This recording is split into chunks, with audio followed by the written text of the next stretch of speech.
Hello friends, welcome back.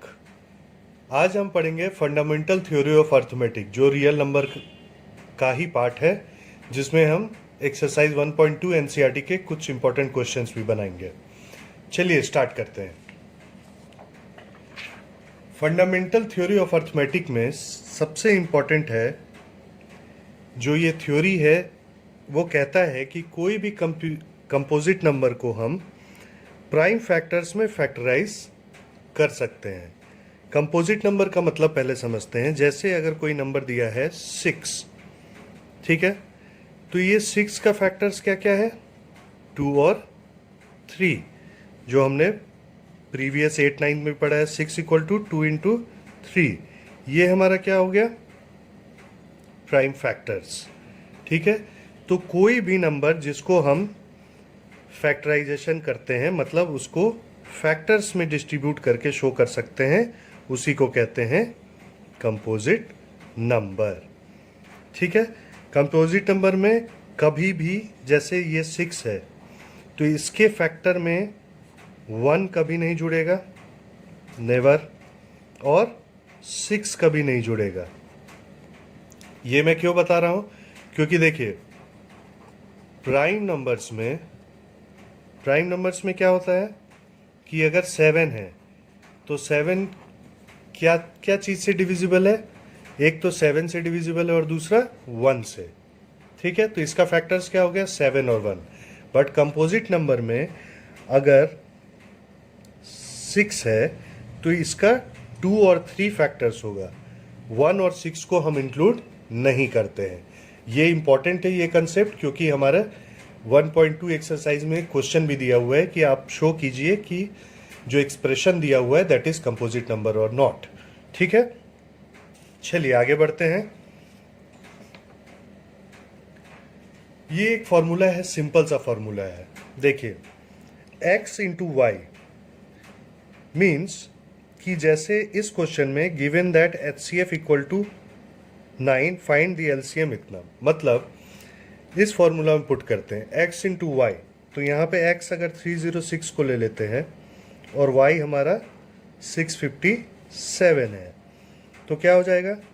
LCM 306,657 multiplied by HCF of this two number. तो यहाँ पे HCF question में कितना दिया हुआ है? 9। देयरफॉर LCM क्या हो जाएगा? 306, इसका LCM क्या हो जाएगा? 306 इंटू 657 बाय 9। 306 को 9 से डिवाइड करेंगे तो 3 ज़ा 34, और जब इसको मल्टीप्लाई करेंगे तो कितना आएगा? 8 3 3 2 2। ठीक है, बहुत सिंपल मेथड है, ये फॉर्मूला है। कोई भी दो नंबर का अगर आपको दिया हो, उसका LCM या HCF, या कोई एक नंबर दिया हो, कुछ भी, आप x भी फाइंड कर सकते हैं, y भी फाइंड कर सकते हैं, LCM भी फाइंड किया जा सकता है और HCF भी फाइंड किया जा सकता है। जो आपके क्वेश्चन में दिया हो सिर्फ वैल्यू पुट कर देना है इस फॉर्मूला में और आपको इजीली आप वो निकाल सकते हैं। ठीक है, अब आगे बढ़ते हैं। देखिए, अगर आपसे पूछेगा कि if any check whether 6 to the power n can end with digit 0 for any natural number n, इसका क्वेश्चन का मतलब है कि अगर 6 to the power 3 करते हैं, अगर हम n का वैल्यू क्या ले लिए? 3, तो क्या आ जाएगी? या चलिए 2 ही लेते हैं, तो 6 स्क्वायर कितना हो गया? 36। ठीक है, तो एंड किसे कर रहा है? 6 से। बट क्वेश्चन में कह रहा है कि आप हमें चेक करना है क्या कि 6 to the power n, जब n का वैल्यू डिफरेंट हम लेते रहेंगे, 1 2 3 4 7 9 एनीथिंग, तो वो जो डिजिट आएगा वो करने के बाद, जैसे हमने 6 स्क्वायर किया है, तो वो जो उसका एंड डिजिट होगा वो 0 होगा कि नहीं, ये हमें चेक करके बताना है। तो देखिए, सबसे पहला बात है कि अगर इफ एनी नंबर एंड करता है किससे? एंड्स विथ 0, ठीक है, तो क्या होगा, इट शुड बी, ये सबसे आसान तरीका है, डिविजिबल बाय 10। कोई भी नंबर अगर जैसे 20 है, 300 है, 350 है, 10,500 है, हर कोई 10 से डिवाइड होगा अगर 0 से एंड हो रहा है तो देखिए 10 से करने का मतलब यहाँ पे क्या हो गया, और क्या चीज़ से डिविजिबल होगा, 2 एंड 5 से भी। क्यों, क्योंकि 10 का क्या फैक्टर है, 2 और 5, 2 इंटू 5 होता है 10। तो अगर कोई नंबर 10 से डिवाइड हो रहा है तो वो 2 से भी डिवाइड होगा और 5 से भी डिवाइड होगा।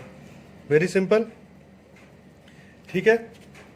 तो यहाँ पे हम क्या ऑब्जर्व कर सकते हैं कि देखिए 6 का अगर हम बाय प्राइम फैक्टराइजेशन आप लोगों को पता होगा क्या होता है, नहीं तो सिंपल मैं बता देता हूँ। जैसे आप लोग एलसीएम निकालते हैं फैक्टर्स निकालने के लिए, वैसे ही जैसे अगर 18 है तो आप क्या करते हैं, 2 9 जार 18, 3 3 जार 9, तो क्या फैक्टर्स हो गए, 2 इंटू 3 इंटू 3। तो यहाँ पे कौन कौन सा फैक्टर है, 2 एक फैक्टर हो गया, 3 भी एक फैक्टर हो गया, ठीक है, राइट।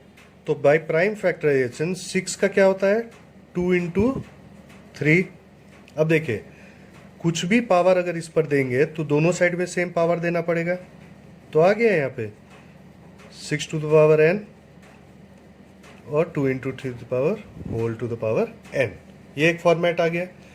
यहाँ पे हम क्या ऑब्जर्व कर रहे हैं, what we observe here, we observe क्या, 5 इज नॉट अ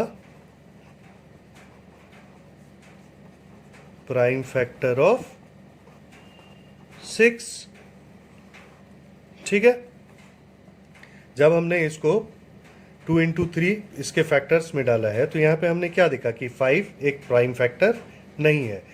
क्यों यहाँ पे ये हमने ऑब्जर्व करके लिखा है, क्यों, क्योंकि अगर 0 से एंड होता कोई नंबर तो वो 2 और 5 से तो ज़रूर डिविजिबल होता, लेकिन यहाँ पे क्या हो रहा है, जब 6 को हमने उसका फैक्टर निकाला है तो वहाँ पे 5 तो हमें मिल नहीं रहा है, ठीक है। 2 है तो सिर्फ 2 से तो होना नहीं है, 5 से भी डिविजिबल होना चाहिए अगर 0 से एंड हो रहा है, तो 5 is not a prime factor of 6। तो क्या हो जाएगा, simply therefore 6 to the power n, ठीक है, can not be divisible by किससे, बाय 5। जब फैक्टर ही नहीं है 6 का, 6 टू द पावर n का, तो डिविजिबल तो होना नहीं है। तो यहीं से हम क्या कंक्लूड कर लेंगे, 6 to the power n can not end with 0। क्या चीज से, for any natural number n। समझ गए। सबसे पहले हमने क्या किया, कह रहा है डिजिट 0 से एंड होना चाहिए, तो कोई भी नंबर जब 0 से एंड होगा तो वो 10 से डिविजिबल होना ही होना है। तो 10 का क्या फैक्टर निकालेंगे, 2 और 5। तो हमें क्या चेक करना पड़ेगा कि 6 टू द पावर n जब हम करेंगे तो उसमें 2 और 5 फैक्टर आ रहा है या नहीं, दोनों आना चाहिए। तो जब हमने 6 को प्राइम फैक्टराइजेशन किया है उसका फैक्टर निकाला 2 और 3, 2 तो है but 5 is not a prime factor of 6 to the power n, तो 5 से तो डिविजिबल होना नहीं है 6 टू द पावर n।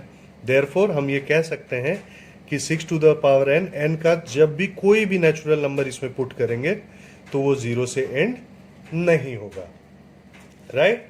अब आते हैं नेक्स्ट क्वेश्चन पे। ये एक्सरसाइज 1.2 का आपका क्वेश्चन है और इंपॉर्टेंट क्वेश्चन है। अब देखिए यहाँ पे क्या है, जो अभी मैंने आपको बताया था कंपोजिट नंबर और प्राइम नंबर का कंसेप्ट।